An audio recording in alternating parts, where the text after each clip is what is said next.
Alô pessoal, mais um vídeo no canal Vene Casagrande, vídeo com informações do Flamengo, lista de relacionados com novidade na lista de relacionados, jogador sendo relacionado pela primeira vez com o Felipe Luiz e tem outros atletas que estão fora e a gente vai trazer os motivos quais são.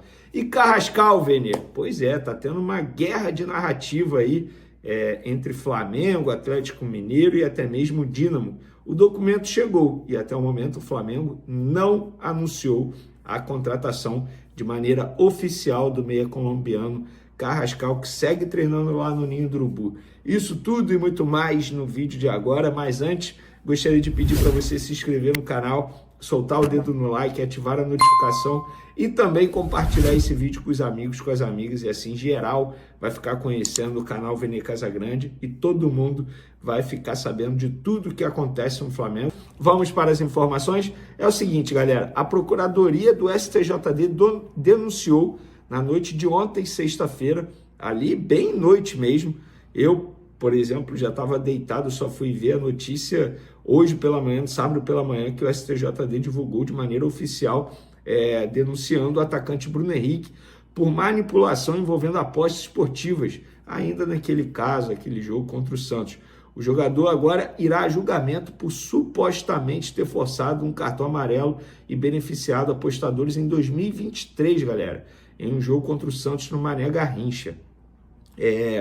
O STJD divulgou no site que Bruno Henrique foi denunciado em vários artigos do Código Brasileiro de Justiça Desportiva.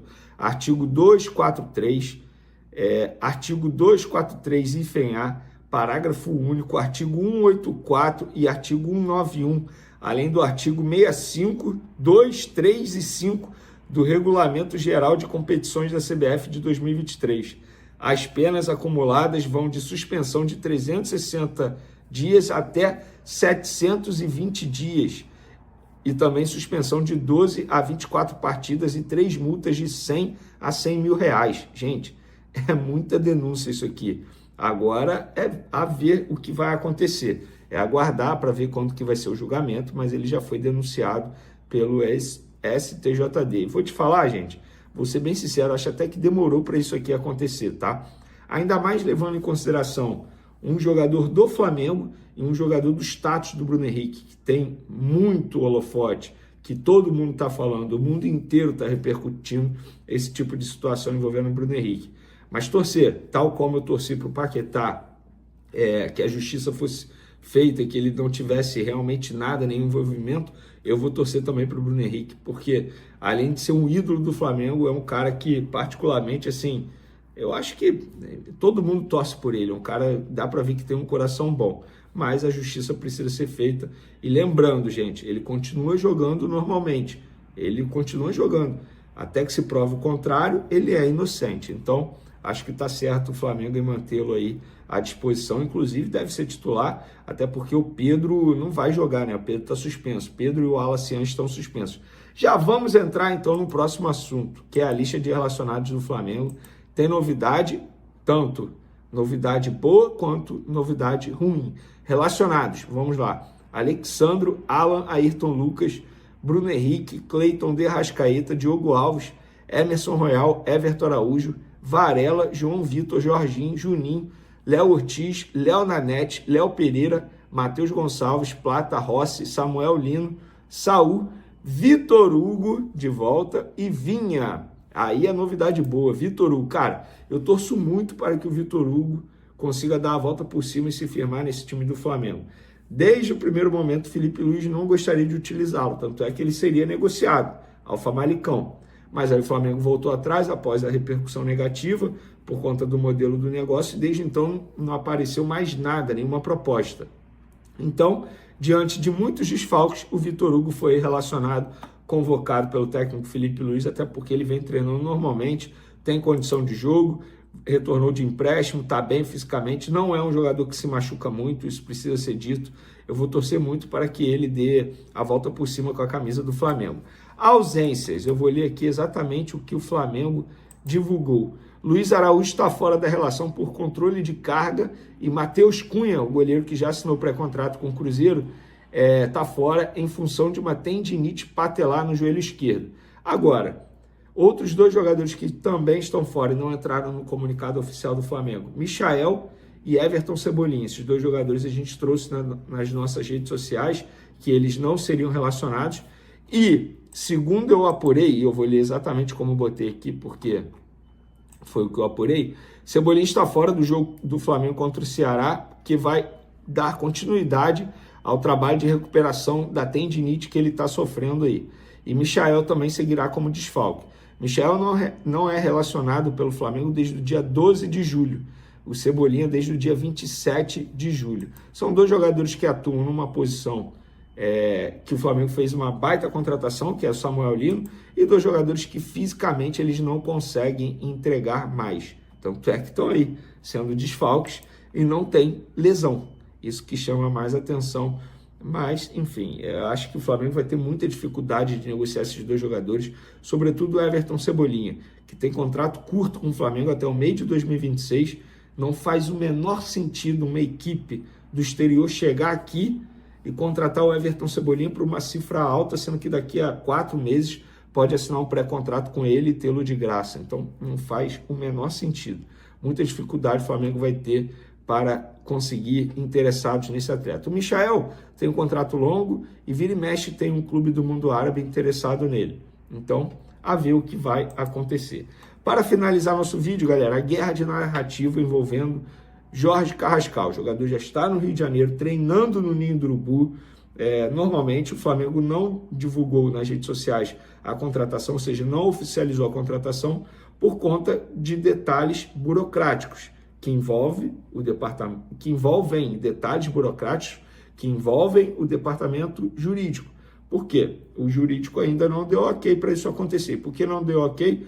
Porque não recebeu toda a papelada que precisa para isso.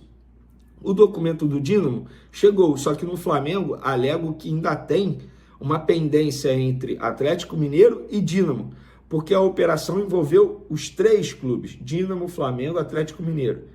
E aí o Flamengo alega que tem um problema envolvendo o Atlético Mineiro, que ainda não enviou uma documentação para o Dínamo. E aí o Dínamo acaba atrasando, entre aspas, a documentação para o Flamengo. Fato é que o Flamengo até o momento não divulgou, não anunciou a contratação do atleta por conta desses detalhes burocráticos. E aí o José Boto está cobrando o Atlético Mineiro a todo momento. Inclusive procurei o Atlético Mineiro, eles alegaram que, falaram, o José Boto está aqui mandando mensagem para todo mundo de madrugada, a gente está vendo. Então, agora é aguardar. Vene, pode melar. Gente, eu já vi de tudo no futebol, inclusive jogador sendo apresentado e depois nem jogar, não ser mais ser anunciado, depois sair, não ser mais contratado. Eu já vi de tudo. Eu acho que vai dar certo no fim das contas. Mas assim, eu não posso cravar nada. Imagina, eu chego para vocês aqui, falo assim, com certeza o Carrascal vai embora. Aí vocês vão ficar me zoando. Mas o jogador está treinando com a camisa do Flamengo dentro do Ninho do Urubu. E o Flamengo está em cima dessa situação. Ô novela enjoada, hein? Vou te falar, já estou de saco cheio dessa novela envolvendo Jorge Carrascal. Sem sombra de dúvidas, foi a negociação mais longa que eu acompanhei de perto como jornalista. Porque começou em maio, fim de maio, começo de junho. E, gente, já estamos em agosto, dia 2 de agosto. Novelinha chata. Inscreva-se agora mesmo no canal, ative as notificações e deixe sua opinião nos comentários. Esse vídeo contém informações que você não vai encontrar em nenhum outro lugar. Algo gravíssimo foi descoberto nos bastidores do Flamengo.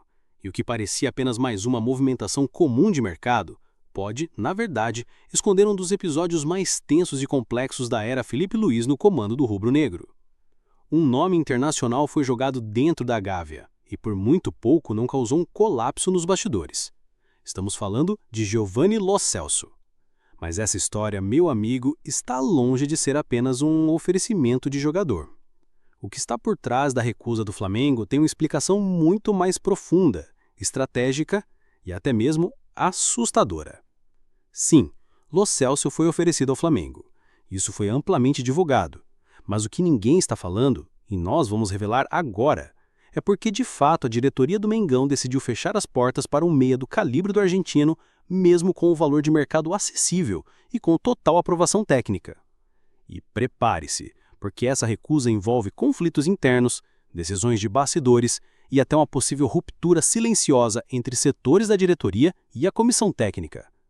Vamos aos fatos. Giovanni Lo Celso, jogador de seleção argentina, atualmente no Betis, foi colocado à disposição do Flamengo por empresários influentes. A proposta era objetiva: 6 milhões de euros. Cerca de 38 milhões de reais, valor considerado muito abaixo do que normalmente se paga por um meio ofensivo experiente e de alto nível técnico. Dentro da Gávea, a reação inicial foi de entusiasmo. Filipe Luís gostou do perfil, membros da comissão técnica chegaram a analisar vídeos recentes do atleta e até mesmo o departamento de preparação física considerava que, apesar do histórico de lesões, Lo Celso estaria em forma para integrar o elenco de imediato. Mas então, o que aconteceu?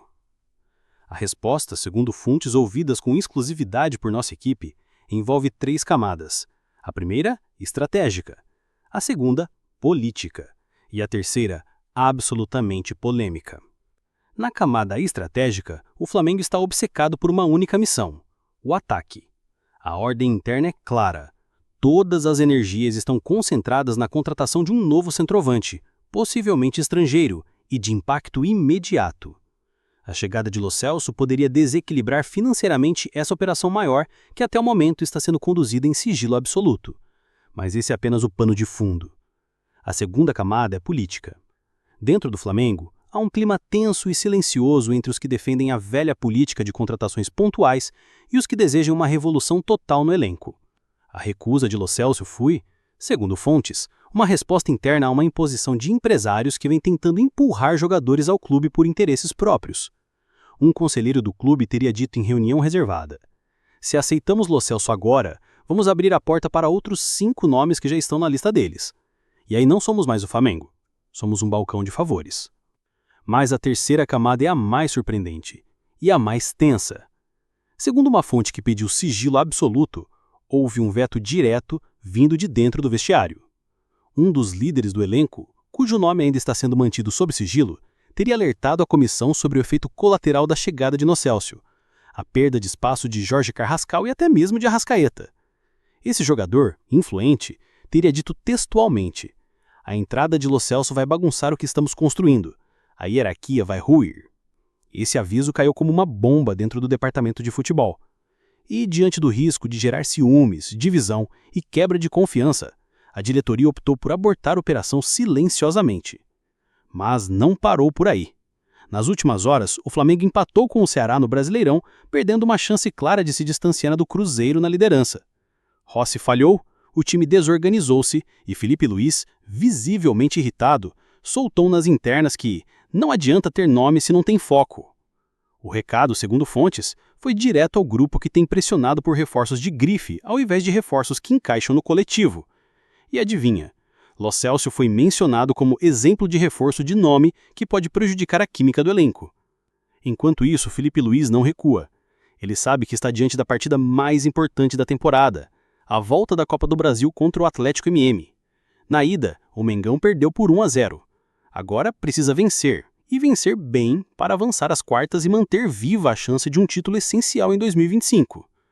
Nos bastidores, o técnico tem apostado alto no fator grupo fechado, e qualquer movimentação externa que afete isso é visto como ameaça direta ao planejamento do elenco. E como se não bastasse, ainda há uma figura curiosa nesse enredo: Hulk, o camisa 7 do Galo, que surpreendeu ao rasgar elogios para o Flamengo. "É o melhor time do Brasil", disse ele, deixando torcedores do Atlético ML boquiabertos. Mas o elogio não foi gratuito. Nos bastidores do Clube Mineiro, comenta-se que a fala de Hulk foi uma estratégia de desestabilização emocional, tentando colocar pressão sobre o elenco rubro-negro às vésperas do confronto decisivo. E enquanto tudo isso acontece, a torcida rubro-negra observa atônita o que está sendo tramado. Lo Celso não vem, mas a história não termina aí. Ao que tudo indica, o Flamengo não apenas recusou o argentino. O clube pode ter dado o primeiro passo para uma nova política de blindagem total do elenco, onde apenas nomes aprovados pelo vestiário e com total encaixe tático serão considerados.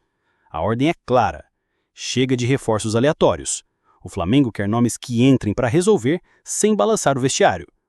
O que se sabe com certeza é que Lo Celso não foi descartado apenas por capricho. Houve uma guerra interna, travada nos bastidores. Uma guerra entre empresários, jogadores influentes, diretoria e comissão técnica. Uma guerra silenciosa, mas intensa. E o que você está ouvindo agora é apenas a superfície do que realmente aconteceu. Se o Flamengo passar pelo Galo, a política de reforços pode mudar drasticamente. Mas se for eliminado, prepare-se para um novo terremoto na Gávea. Porque se tem uma coisa que esse clube nunca foi, é previsível. E enquanto os torcedores discutem gols, escalações e esquemas, nos bastidores do Flamengo a verdadeira batalha continua. A batalha por poder, por influência e, acima de tudo, por controle. Se você chegou até aqui, então está entre os poucos que sabem o que realmente está acontecendo no Flamengo. Por isso, não se esqueça de se inscrever agora no canal Bastidores do Mengão, ativar o sininho e deixar sua opinião nos comentários. Você acaba de ter acesso a uma informação exclusiva que a maioria ainda nem sonha.